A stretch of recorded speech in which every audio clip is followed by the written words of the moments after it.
ദൈവതിരുനാമത്തിന് മഹത്വം ഉണ്ടാകട്ടെ. കർത്താവായ യേശുക്രിസ്തുവിൻ്റെ സ്നേഹം നിറഞ്ഞ നാമത്തിൽ നിങ്ങൾക്ക് ഓരോരുത്തർക്കും എൻ്റെ എളിയ സ്നേഹവന്ദനം. ഒരിക്കൽ ഒരു റെയിൽവേ സ്റ്റേഷനിൽ നിന്നുകൊണ്ട് ഒരാൾ ഒരു തൈലം വിൽക്കുകയായിരുന്നു, ഒരു എണ്ണ. എന്തിനാണ് എണ്ണ വിൽക്കുന്നത്? മുടിയില്ലാത്തവർക്ക് മുടി ഉണ്ടാക്കുന്ന ഒരു എണ്ണയാണെന്നാണ് അദ്ദേഹം അവകാശപ്പെട്ട് പറഞ്ഞുകൊണ്ടിരുന്നത്. മുടി കൊഴിച്ചിൽ നിൽക്കും, മുടി കുറച്ചുള്ളവർക്ക് കൂടുതലുണ്ടാകും, മുടിയില്ലാത്തവർക്ക് മുടി ഉണ്ടാകും. അദ്ദേഹം അങ്ങനെ പറഞ്ഞുകൊണ്ടിരിക്കുമ്പോൾ ഏതാനും പേരൊക്കെ അത് വാങ്ങുന്നുണ്ട്. പെട്ടെന്നാണ് അവിടെ ഒരു കാറ്റ് ഊതിയത്. പെട്ടെന്നൊരു കാറ്റ് വന്നു. അദ്ദേഹത്തിൻ്റെ തലയിൽ വെച്ചിരുന്ന തൊപ്പി പെട്ടെന്ന് പറന്നുപോയി. അപ്പോഴാണ് ജനം കാണുന്നത്, ഈ മുടിയുണ്ടാകുമെന്ന് പ്രസംഗിക്കുന്ന ആളുടെ തലയിൽ ഒരു മുടി പോലുമില്ല.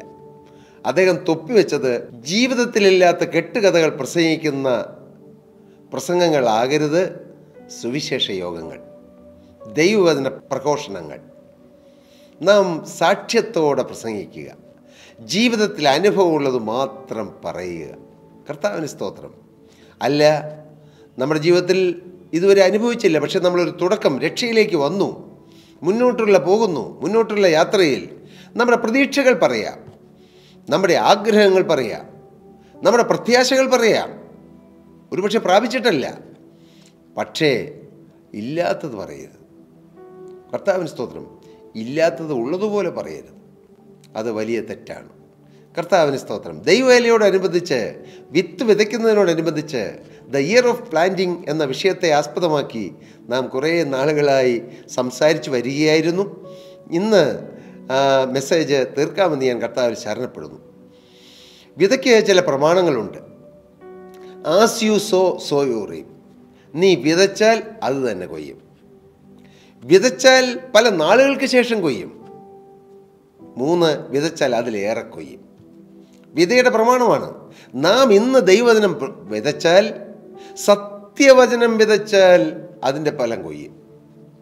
അല്പം മായം ചേർത്ത് വിതച്ചാലോ അതേ കൊയ്യുകയുള്ളൂ. എന്നാൽ വിഷം ചേർത്ത് വിതച്ചാലോ അത് അപകടം കൊയ്യും.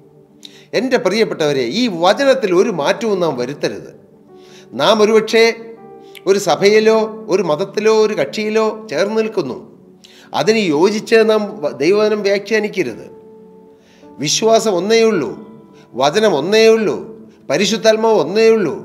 ആ പരിശുദ്ധാത്മാവ് എഴുതിയിരിക്കുന്ന വചനം 40ഓളം എഴുത്തുകാരെ കൊണ്ട് 1600 വർഷങ്ങൾ കൊണ്ട് 3 ഭൂഖണ്ഡത്തിൽ, ഏഷ്യയിലും യൂറോപ്പിലും ആഫ്രിക്കയും തുടങ്ങിയ 3 ഭൂഖണ്ഡങ്ങളിൽ, വിവിധ രാജ്യങ്ങളിൽ, വിവിധ സ്ഥലങ്ങളിൽ നിന്ന് എഴുതപ്പെട്ട, പരിശുദ്ധാത്മാവിനാൽ എഴുതപ്പെട്ട ഈ തിരുവചനം പരിശുദ്ധാത്മാവിനാൽ വ്യാഖ്യാനിക്കണം. ഇല്ലെങ്കിൽ നേരെ വ്യാഖ്യാനിക്കുന്ന ചില കാര്യങ്ങളെല്ലാം വളച്ചു കെട്ടി അതിൽ വെള്ളം കലർത്തി കുറച്ച് വിഷമൊക്കെ കലർത്തി വ്യാഖ്യാനിക്കും. അത് ജനത്തിന് പ്രയോജനപ്പെടുകയില്ല. ഉള്ളതുള്ളതുപോലെ പ്രസംഗിക്കുക. എന്തിന് ഭയപ്പെടണം? മകനെ, നീ ആരെ പേടിക്കണം? നീ ആരെ പ്രസാദിപ്പിക്കണം? ദൈവത്തെ പ്രസാദിച്ചാൽ പോരെ. അപ്പോസ്തലനായ പൗലോസ് പറഞ്ഞു, ഞാൻ ഇന്നും മനുഷ്യരെ പ്രസാദിപ്പിക്കുന്നുവെങ്കിൽ ഞാൻ ദൈവത്തിൻ്റെ ദാസനായിരിക്കുകയില്ല, ഞാൻ കർത്താവിൻ്റെ ദാസനായിരിക്കുകയില്ല. മനുഷ്യരെ പ്രസാദിപ്പിക്കാനും സഭയെ പ്രസാദിപ്പിക്കാനും അങ്ങനെ നാം അതിന് തക്കവണ്ണം നാം വചനത്തെ വളച്ചൊടിക്കരുത്. ചില പ്രമാണിമാരെ പ്രസാദിപ്പിക്കുവാൻ. അങ്ങനെ ചെയ്താൽ as you sow you reap. നീ എന്ത് വിതയ്ക്കുന്നു അതേ കൊയ്യുകയുള്ളൂ. കർത്താവിന് സ്തോത്രം.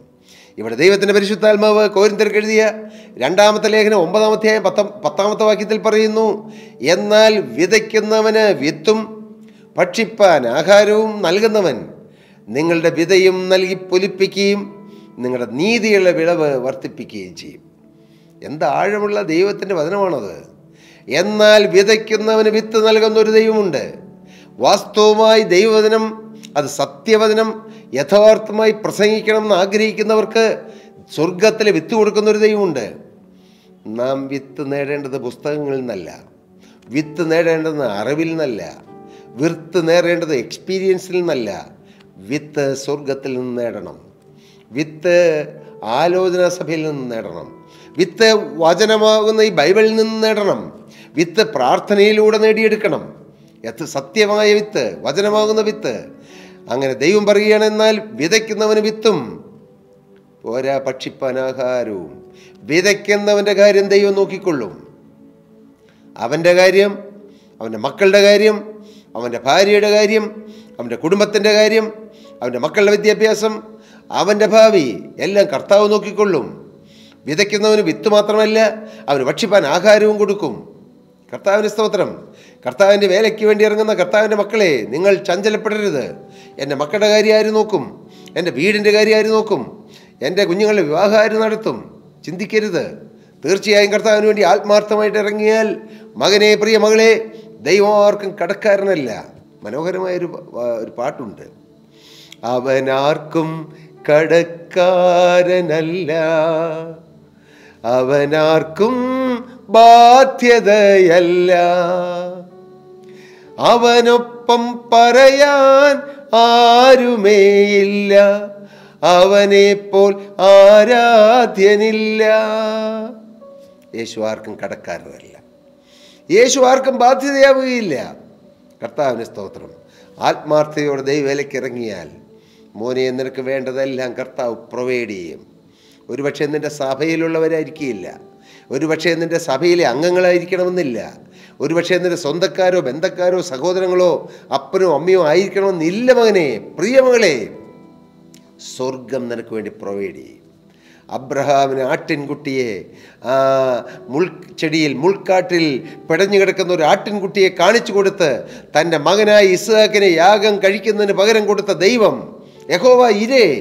ദൈവം കരുതുന്ന ദൈവമാണ്. കർത്താവിന് സ്തോത്രം. വിതയ്ക്കുന്നവന് വിത്തും ഭക്ഷിപ്പാൻ ആഹാരവും നൽകുന്നവൻ നിങ്ങൾക്ക് വിത നൽകി അത് പൊലിപ്പിക്കും. ഇന്ന് ചെറിയ വേലയായിരിക്കും, തുടങ്ങണം. ഒരാളോട് സുവിശേഷം പറഞ്ഞു തുടങ്ങിയാൽ അത് അനേകരിലേക്ക് വ്യാപിക്കും. നിങ്ങൾ മടിക്കരുത്. ഒരാളോട് സാക്ഷ്യം പറയണം, പരസ്യമായി സാക്ഷ്യം പറയണം. എത്ര ഉന്നതരുണ്ടെങ്കിലും സാക്ഷ്യം പറയണം. എൻ്റെ പ്രിയപ്പെട്ടവരെ, ഞാനും എൻ്റെ പ്രിയ സഹോദരങ്ങളും ഞങ്ങളുടെ കുടുംബത്തിൽ വന്ന കേടുകളും കെടുതികളും ഭ്രാന്തിൻ്റെ ബാധകളും പട്ടിണിയും കഞ്ഞി കുടിക്കാനില്ലാത്ത കാലവും ഒരു 10 പൈസ ST കൊടുക്കാനില്ലാത്ത കാലവും ടോയ്ലറ്റ് കഴിയ കാര്യവും, കർത്താവിന് സ്തോത്രം, ഇങ്ങനെ ജീവിതത്തിൽ പൊടിയിലും ചെളിയിലും കിടന്ന കാര്യങ്ങളെല്ലാം ഞങ്ങൾ അനേകാര്യങ്ങൾ മുമ്പാകെ ലജ്ജ കൂടാതെ പറയുന്നു. എന്തിന്? കർത്താവിന് മഹത്വത്തിന്. അങ്ങനെയും പ്രവർത്തിക്കുന്ന ഒരു യേശു ഉണ്ടെന്ന് ജനത്തോട് അറിയിക്കാൻ. കിട്ടുന്ന അവസരങ്ങൾ ഒന്നും നഷ്ടപ്പെടുത്താറില്ല, അതിൽ ലജ്ജിക്കാറില്ല. ലജ്ജ കൂടാതെ യേശുവിനെ നാം ഇന്ന് മനുഷ്യരുടെ മുമ്പിൽ ഏറ്റുപറഞ്ഞാൽ പിതാവിൻ്റെയും ദൂതന്മാരുടെയും മുമ്പിൽ നമ്മളെ കർത്താവ് ഏറ്റുപറയും.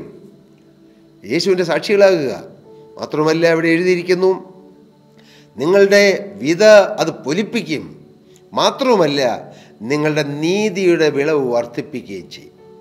നാം നീതിയോടെ വിതച്ചാൽ, സത്യവചനം വിതച്ചാൽ, സത്യവചനത്തെ യഥാർത്ഥമായി പ്രസംഗിച്ചുകൊണ്ട് ലജ്ജിപ്പാൻ വകയില്ലാത്ത വേലക്കാരനായി നിൽക്കാൻ ശ്രമിച്ചാൽ നമുക്ക് വലിയ പ്രതിഫലമുണ്ട്. കൂലി അവൻ്റെ കയ്യിലും പ്രതിഫലം അവൻ്റെ പക്കലുമുണ്ട്.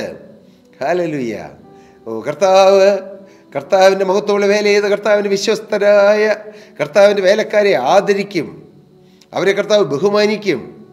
അവരെ കോടാനുകോടി ജനത്തിൻ്റെ മധ്യത്തിൽ വെച്ച് കർത്താവ് ആദരിക്കും. ഇവർ മഹാകഷ്ടത്തിൽ നിന്ന് വന്നവർ, കുഞ്ഞാണ്ട് രക്തത്തിൽ അങ്ങനെ അങ്കിയാലേക്ക് വെളുപ്പിച്ചിരിക്കുന്നു. ആ ഭാഗ്യം നിങ്ങൾക്ക് വേണമോ? ആ ഭാഗ്യ പദവി വേണമോ? മറ്റൊന്നും ചെയ്യണ്ട, വിതച്ച് തുടങ്ങുക. യൗവനക്കാരാ, ഇതുവരെ നീ വിതച്ച് തുടങ്ങിയില്ലേ? തുടങ്ങുക. മകനെ, നീ രക്ഷിക്കപ്പെട്ടിട്ട് എത്രയോ കാലങ്ങളായി, ഇന്നും സാക്ഷ്യം പറയുന്നില്ലേ? സാക്ഷ്യത്തോടെ ജീവിക്കുന്നില്ലേ? തുടങ്ങുക, ഇന്ന് തുടങ്ങുക. കഴിഞ്ഞ കാലത്തിലേക്ക് നോക്കണ്ട. Yesterday is history, tomorrow is mystery, today is gift of God. ഇന്നലെ അത് ചരിത്രമായി പോയി. ഇന്നലത്തെ പറ്റിയില്ലല്ലോ എന്നോർത്ത് നിങ്ങൾ നിരാശപ്പെടേണ്ട. എനിക്ക് ദൈവവേല ചെയ്യാൻ പറ്റിയില്ലല്ലോ, നല്ല കാലങ്ങൾ നഷ്ടപ്പെടുത്തി കളഞ്ഞല്ലോ, നിങ്ങൾ നിരാശപ്പെടേണ്ട. ഇന്ന് തുടങ്ങുക. ഇതാവുന്ന സുപ്രസാദകാലം. ഇന്ന് തുടങ്ങുക. ഇന്ന് മുതൽ ഞാൻ കർത്താവിൻ്റെ വേലയ്ക്ക് വേണ്ടി ഓടും. എനിക്ക് കിട്ടുന്ന അവസരങ്ങൾ ഞാൻ പ്രയോജനപ്പെടുത്തും. കർത്താവിൻ്റെ വേലയ്ക്ക് വേണ്ടി ഞാൻ ഉറക്കളിക്കും. കർത്താവിൻ്റെ വേലയ്ക്ക് വേണ്ടി എൻ്റെ ആരോഗ്യം ചെലവഴിക്കും. കർത്താവിൻ്റെ വേല ഒരു പോസ്റ്റർ കെട്ടാനാണെങ്കിലും ഒരു ബാനർ കെട്ടാനാണെങ്കിലും ഞാൻ ഓടും. കർത്താവേ, എനിക്ക് തന്ന വാഹനം യേശുവിൻ്റെ വേലയ്ക്ക് വേണ്ടി ഞാൻ ഓടിക്കും. എനിക്ക് തന്ന ആയുസ്, ആരോഗ്യം എനിക്ക് കിട്ടേണ്ട ഉറക്കം അതുപോലും ഞാൻ വേണ്ട എന്ന് വെച്ച് ഞാൻ കർത്താവിൻ്റെ വേലയ്ക്ക് വേണ്ടി ഓടും. എനിക്ക് കിട്ടിയ സമ്പത്ത് അത് കർത്താവിൻ്റെ വേലയ്ക്ക് വേണ്ടി ഞാൻ ചെലവഴിക്കും. എൻ്റെ മക്കളെ ഞാൻ കർത്താവിൻ്റെ വേലയ്ക്ക് വേണ്ടി സമർപ്പിക്കും. അങ്ങനെ നിങ്ങൾക്കുള്ള വിഭവങ്ങൾ, നിങ്ങളുടെ സമയം, നിങ്ങളുടെ സ്വാധീനം, നിങ്ങളുടെ ഭവനങ്ങൾ യേശുവിന് വേണ്ടി തുറക്കണം. നിങ്ങൾക്കൊരു വീടില്ലേ പ്രിയരെ? ഒരുപക്ഷെ വാടകയ്ക്ക് എടുക്കുന്ന വീടാണെങ്കിലും നിങ്ങൾ യേശുവിന് വേണ്ടി തുറക്കണം. യേശുവിൻ്റെ മക്കൾ വന്ന് അവിടെ നിന്ന് പ്രാർത്ഥിക്കാൻ, അവർ ഒരുമിച്ച് കൂടി കൂട്ടായ്മ ആചരിപ്പാൻ തുറക്കണം. ഇതെല്ലാം ദൈവവേലയുടെ ഭാഗമാണ്. കർത്താവിന് സ്തോത്രം. നിങ്ങൾക്ക് കിട്ടുന്ന വരുമാനത്തിൽ ഒരു ഭാഗം കർത്താവിൻ്റെ വേലയ്ക്ക് വേണ്ടി മാറ്റിവെക്കണം. ഞാൻ പറയുന്നത് പണപ്പിരിവിൻ്റെ കാര്യമല്ല. പക്ഷേ ഞാൻ 19-ാമത്തെ വയസ്സിൽ മാനസാന്തരപ്പെട്ട് ആ കാലങ്ങളിൽ തന്നെ എൻ്റെ സഹോദരൻ്റെ സ്ഥാപനത്തിൽ ഞാൻ ജോലിക്ക് കയറി. 3500 രൂപയായിരുന്നു എൻ്റെ ആദ്യത്തെ ശമ്പളം. എൻ്റെ പ്രിയരെ, എൻ്റെ 10% എന്ന് പറഞ്ഞാൽ 350 രൂപയേ ഉള്ളൂ. പക്ഷേ ദൈവത്തിൻ്റെ കൃപയാൽ ആദ്യം കിട്ടിയ ശമ്പളം മുഴുവൻ യേശുവിൻ്റെ വേലയ്ക്ക് വേണ്ടി വേർതിരിച്ചു. പിന്നീട് ഓരോ മാസങ്ങളിലും 350 പകരം 1000 രൂപ മാറ്റിവെച്ച മാസങ്ങളും എനിക്കറിയാം. കർത്താവിന് സ്തോത്രം. ചില മാസങ്ങൾ കൂട്ടിവെച്ച ശമ്പളത്തേക്കാൾ കൂടുതൽ ദൈവവേലയ്ക്ക് കൊടുത്തത്. ഞാൻ പറഞ്ഞത് എൻ്റെ പ്രിയരെ, ഒന്നും നഷ്ടമായില്ല. ഇന്ന് കർത്താവിന് സ്തോത്രം, ലക്ഷക്കണക്കിന് രൂപ കർത്താവിൻ്റെ കയ്യിൽ വരുമാനം തരുന്നു. ദൈവവേല ചെയ്തല്ല, ജോലി ചെയ്ത്. കർത്താവിന് സ്തോത്രം. അത് ദൈവവേലയ്ക്ക് വേണ്ടി പ്രയോജനപ്പെടുത്താൻ കർത്താവ് ഭാഗ്യം തരുന്നു. കർത്താവിന് സ്തോത്രം. എൻ്റെ ഭാര്യയും എൻ്റെ മക്കളും കർത്താവിൻ്റെ വേലയ്ക്ക് വേണ്ടി അവരുടെ വരുമാനങ്ങൾ മാറ്റിവെച്ചിട്ടുണ്ട്. ഞാൻ കാണുന്നു, ഞാൻ കർത്താവിനെ സ്തുതിക്കുന്നു. അനേക ദൈവമക്കൾ കർത്താവിൻ്റെ വേലയ്ക്ക് വേണ്ടി ചിലവഴിക്കുന്നു. പൈസ ചിലവഴിക്കുന്ന കാര്യം മാത്രമല്ല പറഞ്ഞത്, അതൊരു ചെറിയ കാര്യം മാത്രം. ആയുസ്, ആരോഗ്യം, സമയം, സ്വാധീനം, സ്ഥാപനം, വീട്, അങ്ങനെ വാഹനങ്ങൾ, എല്ലാം നമ്മുടെ ശബ്ദം, നമ്മുടെ കഴിവുകൾ എല്ലാം കർത്താവിൻ്റെ വേലയ്ക്ക് വേണ്ടി വേർതിരിച്ചാൽ അത് ഭാഗ്യമാണെന്ന് ഞാൻ പറയട്ടെ. എൻ്റെ പ്രിയരെ, ഒരു കുഴിയിൽ കിടന്ന എന്നെ കർത്താവ് ഉയർത്തി വളർത്തി. അനേക വിദേശ രാജ്യങ്ങളിൽ എൻ്റെ ജോലിയോടനുബന്ധിച്ച് പോകാൻ എനിക്ക് അവസരം തന്നു. ദൈവവേലയോടനുബന്ധിച്ച് പോകാൻ അവസരം തന്നു. അവിടെ എല്ലാ യേശുവിനെ ഉയർത്താൻ എനിക്ക് ഭാഗ്യം തന്നു. കണ്ണുനീരോടെ ഫ്ലൈറ്റിൽ യാത്ര ചെയ്യുമ്പോൾ കണ്ണുനീരോടെ കർത്താവേ, കുപ്പയിൽ നിന്ന് എന്നെ ഉയർത്തിയ നാഥ എന്ന് പറഞ്ഞ് ഞാൻ പലപ്പോഴും കരയാറുണ്ട്. കർത്താവിന് സ്തോത്രം. ദൈവത്തിൻ്റെ വചനം പറയാനോ സാക്ഷ്യം പറയാനോ എഴുന്നേൽക്കുന്നതിന് മുമ്പ് ഞാൻ പലപ്പോഴും എൻ്റെ കർച്ചീഫ് കൊണ്ട് എൻ്റെ കണ്ണുനീര് ഒപ്പാറുണ്ട്. കർത്താവിനോടുള്ള സ്നേഹം, കർത്താവിനോടുള്ള നന്ദി. എൻ്റെ കർത്താവെ, സ്നേഹിച്ചാലും പോരാത്ത സ്നേഹമല്ലേ യേശു തന്നത്? സ്തുതിച്ചാലും മതിയാത്ത അനുഭവങ്ങളല്ലേ കർത്താവ് തന്നത്? ഉയർത്തിയാലും പോരാത്ത കർത്താവിൻ്റെ സാന്നിധ്യമല്ലേ കർത്താവ് തന്നത്? കർത്താവിന് സ്തോത്രം. ഞാനായിരിക്കുന്ന ദൈവകൃപയാലാണ്. അപ്പോസ്തലനോട് ചേർന്ന് എനിക്ക് പറയാൻ കഴിയും, ഞാനായിരിക്കുന്ന കർത്താവിൻ്റെ കൃപയാണ്. ഞാൻ കഞ്ഞി കുടിക്കുന്ന കൃപയാണ്. നല്ല വസ്ത്രം ധരിക്കുന്ന കൃപയാണ്. ഒരു വാക്ക് നിങ്ങളോട് സംസാരിക്കുന്ന കൃപയാണ്. കർത്താവിന് സ്തോത്രം. എനിക്ക് കൃപ തന്ന കർത്താവിന് ഞാൻ മരണത്തോളം സാക്ഷിക്കും. മരണത്തോളം ഉയർത്തി എവിടെയെല്ലാം അവസരം കിട്ടുന്നുവോ അവിടെയെല്ലാം എൻ്റെ കർത്താവിനെ ഞാൻ ഉയർത്താൻ എൻ്റെ ജീവിതം സമർപ്പിച്ചിരിക്കുകയാണ്. കർത്താവിന് സ്തോത്രം. നിങ്ങളും എനിക്ക് വേണ്ടി പ്രാർത്ഥിക്കണം. ഞങ്ങളുടെ ശുശ്രൂഷയ്ക്ക് വേണ്ടി പ്രാർത്ഥിക്കണം. പീസ് മൗണ്ട് ഇൻ്റർനാഷണൽ മിനിസ്ട്രീസ് എന്ന് നാമകരണം ചെയ്ത് മൂവാറ്റുപുഴ കേന്ദ്രമായി ഞങ്ങൾ പ്രവർത്തിക്കുന്നു. അനേകം ശുശ്രൂഷകൾ നടക്കുന്നു. ദൈവമക്കളുടെ പ്രാർത്ഥന ഞാൻ ചോദിക്കുന്നു. കർത്താവിൻ്റെ വേല ചെയ്യുന്ന എല്ലാ ദൈവമക്കളെയും ഞാൻ ആദരിക്കുന്നു. നിങ്ങൾക്ക് വേണ്ടി ഞങ്ങളും പ്രാർത്ഥിക്കുന്നു. കർത്താവിൻ്റെ രക്തത്താൽ വീണ്ടെടുക്കപ്പെട്ട ലോകമെമ്പാടുള്ള ദൈവമക്കൾക്ക് വേണ്ടി ഞങ്ങൾ എന്നും പ്രാർത്ഥിക്കുന്നു. നമ്മളെല്ലാം ഒന്നാണ്. ഒരപ്പൻ്റെ മക്കളാണ്. ഒരു രക്തത്തിൻ്റെ വിലയാണ്. ഒരപ്പത്തിൻ്റെ അംശികളാണ്. ഒരു ശരീരത്തിലെ അവയവങ്ങളാണ് പ്രിയരെ. നാം ഭിന്നിച്ച് കഴിയരുത്. പരസ്പരം പോരടിച്ച് കഴിയരുത്. ഞാനോ നീയോ വലിയവനെന്ന് പറഞ്ഞ് ചിന്തിക്കരുത്. നാം ഒരു വയലിൽ ഒരു ഉടമസ്ഥൻ്റെ കീഴിൽ ജോലി ചെയ്യുന്നവരാണ്. നമുക്ക് വേല ചെയ്യാം. തോളോട് തോലൊരുമി കൈ കോർത്ത് പിടിച്ച് കർത്താവിൻ്റെ വേല ചെയ്യാം. ഒരുമിച്ച് പ്രാർത്ഥിക്കാം. ഒരുമിച്ച് നിൽക്കാം. അങ്ങനെയെങ്കിൽ കർത്താവ് വലിയവ ചെയ്യും. അന്നിടയാകട്ടെ ഈ വിത എന്ന ആ വിഷയം 2026 കർത്താവ് ഞങ്ങൾക്ക് തന്ന വിതയ്ക്കുക, ദ ഇയർ ഓഫ് പ്ലാന്റിങ് എന്ന ഈ വിഷയം ഇപ്പോൾ ഈ എപ്പിസോഡ് കൂടി തീർക്കുകയാണ്. ഇനി ഒരുപാട് പറയാനുണ്ട്, പക്ഷെ തീർക്കുകയാണ്. കർത്താവിൻ്റെ നാമത്തിൽ ഞാൻ നിങ്ങളെ അറിയിക്കട്ടെ, കർത്താവിൻ്റെ വേലയ്ക്ക് വേണ്ടി സമർപ്പിക്കുക. മകനെ, മകളെ, യവനക്കാര, കുഞ്ഞുകുട്ടിയെ, യവനക്കാരി, വാർദ്ധക്യത്തിൻ്റെ മാതാവേ, പിതാവേ, നിങ്ങളുടെ ജീവിതം കർത്താവിൻ്റെ വേലയ്ക്ക് സമർപ്പിക്കുക. അങ്ങനെയെങ്കിൽ നിങ്ങൾ അനുഗ്രഹിക്കപ്പെടും. നിങ്ങളുടെ തലമുറകൾ അനുഗ്രഹിക്കപ്പെടും. നിത്യതയിൽ നിങ്ങൾക്ക് പ്രതിഫലം കിട്ടും. അതിനിടയാകട്ടെ. ദൈവനാമം മഹത്വപ്പെടട്ടെ. കർത്താവ് എല്ലാവരെയും നിറപടിയായി അനുഗ്രഹിക്കട്ടെ. പ്രിയ സഹോദരങ്ങളെ, നിങ്ങൾക്ക് ഏതെങ്കിലും പ്രാർത്ഥനാ വിഷയങ്ങളോ ദൈവവേലയോടുള്ള ബന്ധത്തിൽ എന്തെങ്കിലും സംശയങ്ങളോ ആത്മീയ ജീവിതത്തിൽ ഏതെങ്കിലും കാര്യങ്ങൾ ഒരു ഗൈഡൻസ് കിട്ടേണ്ടതുണ്ടോ ഉണ്ടെങ്കിൽ, അല്ലെങ്കിൽ വചനത്തിൽ നിങ്ങൾക്ക് മനസ്സിലാകാത്ത ഏതെങ്കിലും കാര്യങ്ങൾ അതൊന്ന് ഡിസ്കസ് ചെയ്യണമെങ്കിൽ തീർച്ചയായും ഞങ്ങളെ താഴെ കാണുന്ന നമ്പറിൽ വിളിക്കാം. ഞങ്ങൾ നിങ്ങൾക്ക് വേണ്ടി സമയം ചെലവഴിക്കാം. കർത്താവ് എല്ലാവരെയും അനുഗ്രഹിക്കട്ടെ. ദൈവനാമം